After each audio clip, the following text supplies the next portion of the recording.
March 1941. Rennes, France. The winter air was cold, sharp, biting through the narrow streets of the occupied city. Marguerite's classroom, with its faded wooden desks and chalk-streaked blackboard, seemed like a small oasis of normalcy amidst the war-torn chaos outside. But in reality, the walls of the school were as much a prison as the streets beyond them. German soldiers patrolled relentlessly, their boots echoing through the cobblestone alleys as they imposed their iron will over everything in sight. The banners of the Reich fluttered in the cold wind, a constant reminder of France's humiliation. But in this confined space, Marguerite had learned to navigate the fine line between compliance and rebellion. She had once been a simple schoolteacher, leading a quiet life with a love for literature and the dreams of imparting wisdom to young minds. But now, beneath the guise of lessons in mathematics and French grammar, she had become a silent warrior. Her classroom was no longer just a place for education. It was a haven for resistance. The air was thick with fear, yet it buzzed with quiet defiance. Every glance exchanged between Marguerite and her pupils held unspoken words, as if they all shared a secret, a pact of resistance that bound them together. And in those fleeting moments, they were more than students and a teacher. They were comrades in arms, preparing for an invisible war. It had all begun innocuously enough. Marguerite had tried to continue her life as normal as possible, hoping that the world around her would somehow return to peace. But as the days bled into months, she could no longer ignore the injustice that was sweeping across her country. Her beloved France had been divided, and the collaborationist government in Vichy was complicit in the occupation. Her own city had become a shadow of its former self, with every corner of Rennes tainted by the enemy. Shops had been looted, homes seized, and families torn apart. The streets, once filled with the laughter of children and the hum of daily life, were now deadened by the hum of German vehicles and the harsh stares of soldiers. Marguerite had watched the transformation with growing distress. She had seen friends and neighbors disappear, taken away by the Gestapo, accused of being part of the resistance or suspected of harboring Jews. She had seen the faces of the innocent, their eyes haunted by the terror of the unknown. Her students, too, were affected. Many had fathers and brothers in the resistance, while others feared their own futures. One by one, the world they had known was crumbling, and she could do nothing but watch. It wasn't long before the whispers of the underground resistance reached her ears. It started with a few students, their eyes filled with the same unspoken knowledge that lingered in her own heart. They spoke in hushed tones during lunch breaks, their conversations laced with fear, but also with determination. Marguerite listened, never once betraying her own thoughts, never once revealing her true feelings. But deep within her, she knew that she could no longer remain passive. The world was changing, and she would have to choose a side. The first step was subtle. She began incorporating small, seemingly innocuous changes into her lessons. A geometry lesson might end with a lesson in making improvised explosives, disguised as a simple study of angles and proportions.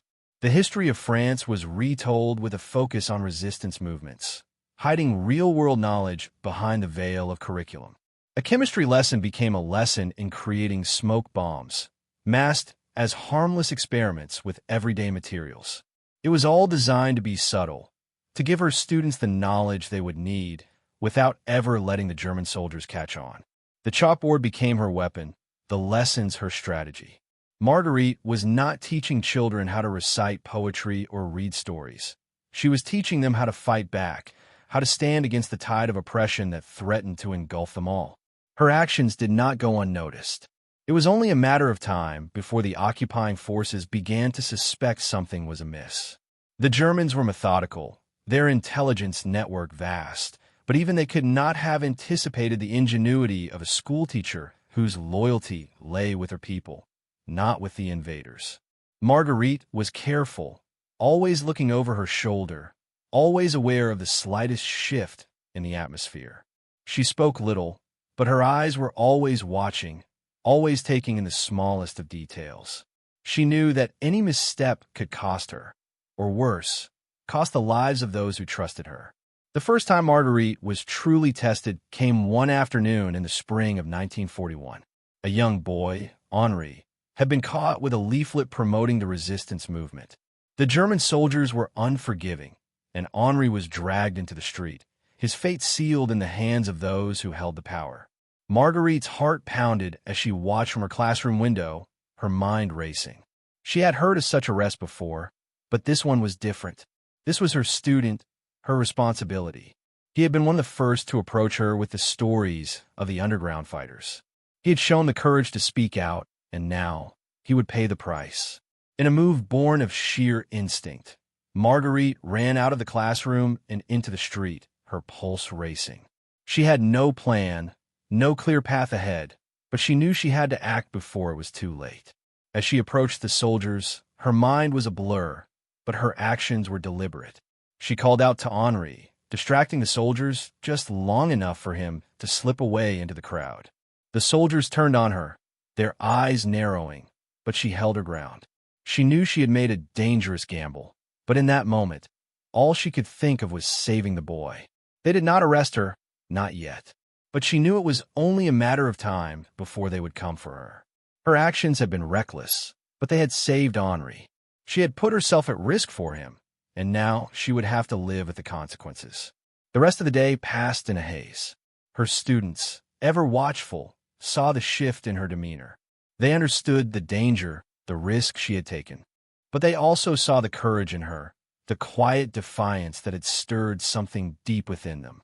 Marguerite had always been more than just a teacher to them. She was a figure of authority, but also a symbol of strength, of resilience. And now, she had become their guide, their protector. As the days wore on, the tension in the school mounted. Marguerite could feel the eyes of the soldiers on her, could sense the danger lurking at every corner. She had become a marked woman, but she refused to back down. Her classroom was a sanctuary, a place where her students could learn not just about history or literature, but about resistance, about defiance in the face of tyranny. It wasn't just a lesson in survival. It was a lesson in hope, in the belief that the small, seemingly insignificant actions of one person could change the course of history. But Marguerite knew the danger was ever present. Every lesson she taught, every glance exchanged with her students, every word spoken in the quiet recesses of the classroom, all of it was a risk. And with each passing day, she wondered if it would be enough. Would her students survive? Would she? The sound of the war outside grew louder. The Allied forces were moving closer, but so were the Gestapo. Marguerite's life, and the lives of her students, hung by a fragile thread. Each decision she made felt like it could be the one that brought everything crashing down. But even as the storm of war raged around her, she held onto one belief. There was power in knowledge, power in resistance. And if she could teach her students that, if she could give them the tools to fight back, then perhaps there was hope yet. For now, she would continue. The chalkboard was her weapon, the classroom her battlefield. And as long as she had the strength, she would keep fighting. The world outside may have been crumbling, but inside these walls, a quiet rebellion was brewing. November 1942. Rennes was a city on the brink. The cold had settled deep into the bones of its people, but the chill of the war that surrounded them was far colder than any winter night. Marguerite's classroom had long since ceased to be a place of simple education. It was now a secret headquarters, a hub of resistance in plain sight, and every lesson was a lesson in subversion. The Gestapo's watchful eyes were ever present, their surveillance tactics tightening like a noose around her neck. But Marguerite had long learned how to blend in, to hide her defiance behind the veil of normalcy. It was not just the students who had begun to feel the weight of the war pressing down on them. Every corner of France, every city, every village was suffocating under the heel of the German occupation. And yet, it was in this very pressure that the seeds of resistance began to grow, nurtured in the hearts of people who had learned to endure. For Marguerite, the time had come to step forward, not just as a teacher, but as a leader in an underground war. The classrooms were still filled with children, their eyes wide and fearful, but they had learned to hide it well. There was no denying the tension in the air. Children who had once been carefree were now burdened with the knowledge that their lives were in danger, that their futures had been stolen from them. Marguerite had grown accustomed to the silent nods and furtive glances exchanged between her students, knowing that each one of them was a piece in a larger, secret puzzle. What they did not know, what they could not have known, was that each lesson she taught them now carried a dual purpose. They were learning more than just their textbooks. They were learning to survive. They were learning to fight back. Marguerite's role had expanded. She was no longer just a silent participant in the resistance. She had become its architect. It started innocently enough. A simple math problem on the blackboard, calculating the distance and angle needed to create an explosive device. A chemistry lesson disguised as a harmless experiment, but really a primer on creating smoke bombs. Her students' lessons had become their survival guide, their pathway to resistance. The chalkboard was no longer just a place for numbers and letters. It had become a battlefield. Every lesson, every equation, every word was imbued with purpose. Marguerite had created a hidden curriculum, one that was designed to prepare her students for a war they should never have had to fight. At first, the transformation had been slow, careful, deliberate. She did not trust everyone. She could not. The enemy was everywhere, and betrayal was a constant fear lurking in the back of her mind. But over time, she began to see the spark in her students, the same defiance that had once burned in her own heart. They were ready. It had become clear that these young minds, their futures uncertain, were the ones who would carry the torch of resistance. They had been taught to read and write, but now they would learn how to fight. As the weeks passed, the underground network grew. Marguerite's classroom became a training ground for these young warriors. Henri, the boy she had once saved, had become one of her most trusted students. He had grown stronger, braver, and more determined with each passing day. Marguerite had watched as he transformed from a frightened child into a capable young man, one who now played an active role in the resistance. He was her first real success, a symbol of the power of knowledge and the courage that could be sparked in even the most unlikely of places. Henri was a link in the chain that connected Marguerite's lessons to the larger movement. He had become her eyes and ears, a bridge between the school and the resistance cells that were scattered across the city. It wasn't long before Marguerite's classroom became the site of covert meetings, whispered plans, and stolen moments. The students who came through her door were no longer just students. They were resistance fighters. They had learned to recognize the signs, to understand the subtle codes embedded in the lessons. A simple question about a map could be a reference to a drop point for weapons. A lesson on algebra might hide instructions for timing the detonation of explosives. And Marguerite's calm, authoritative presence served as both a shield and a guide, her eyes constantly scanning the room for any sign of danger, always vigilant, always ready. But the danger was never far. Marguerite had seen the signs, the increased German patrols, the tighter restrictions, the growing number of arrests. It was only a matter of time before the Nazis would catch wind of the underground network that had begun to take root in Rennes. They had already begun to hunt down resistance fighters with increasing brutality. The Gestapo was relentless, their methods cruel and unforgiving. The students who had once sat in her classroom with innocence in their eyes were now facing a war they could not escape. They were learning not only to resist the Germans, but to survive the very people who had once been their protectors. The stakes had never been higher, and Marguerite knew that she had to act quickly. The resistance's actions had become bolder, their operations more coordinated. But as their strength grew, so did the enemy's resolve to crush them. Marguerite could feel the tension building, the pressure mounting on all sides. Every lesson, every plan, every word spoken in the classroom could be the one that brought everything crashing down. The air seemed to thicken with the knowledge that their time was running out. It was in the midst of this growing tension that Marguerite faced her most difficult decision yet. Henri had returned one afternoon with urgent news. A group of resistance fighters, a cell that had been operating in the area, had been compromised.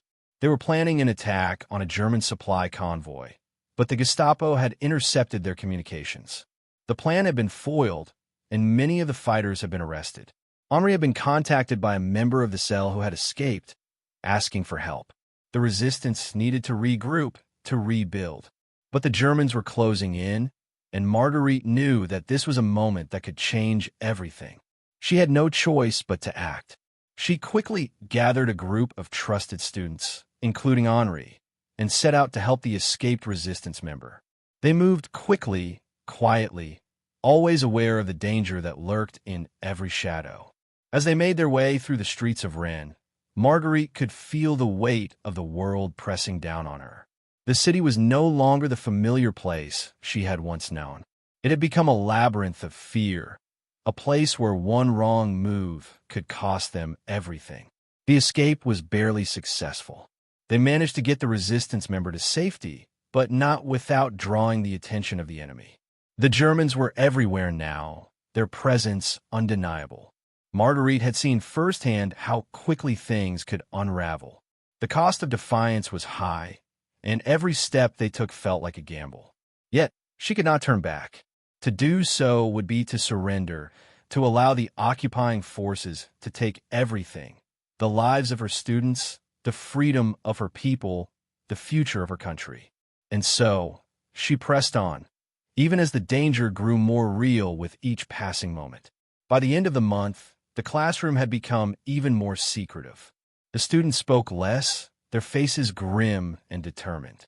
They had come to understand that this was not just a fight for their country, but for their lives. Marguerite's lessons had shifted. No longer were they focused on the theoretical concepts of history or literature. Now the focus was on survival, on resistance. They were learning how to disappear, how to evade capture, how to wage a war that could not be won with weapons alone. It wasn't just the Germans who were closing in. The Vichy government, too, was tightening its grip, and betrayal was a constant fear. Marguerite had begun to receive anonymous warnings, suggesting that she was under suspicion. The signs were clear. The walls were closing in, and her time was running out. Yet, she never wavered. She could feel the weight of her responsibility, not just to her students, but to the movement itself. She was more than just a teacher now. She was a symbol, a leader in a war that had no clear end. As the months wore on, the tension in Rennes only grew. Marguerite continued to teach, but with each lesson, with each passing day, she could feel the walls closing in around her. But as long as she had the strength, she would continue. For her students, for the resistance, and for a future that, even in the darkest hours, still held the possibility of hope. August 1944. The liberation of France was on the horizon. The Allies had made significant strides, pushing the German forces out of the country, and the once-occupied cities began to stir with the sound of freedom on the wind. But as the tide of war turned, as the forces of liberation advanced, Marguerite found herself standing at the precipice of a strange and bittersweet moment. The world around her was changing, but her place in it was not certain. The resistance she had helped foster, the courage she had instilled in her students, seemed to be fading into the shadows as the chaos of war gave way to a new order, one that would soon forget the quiet heroes who had resisted the occupation from within.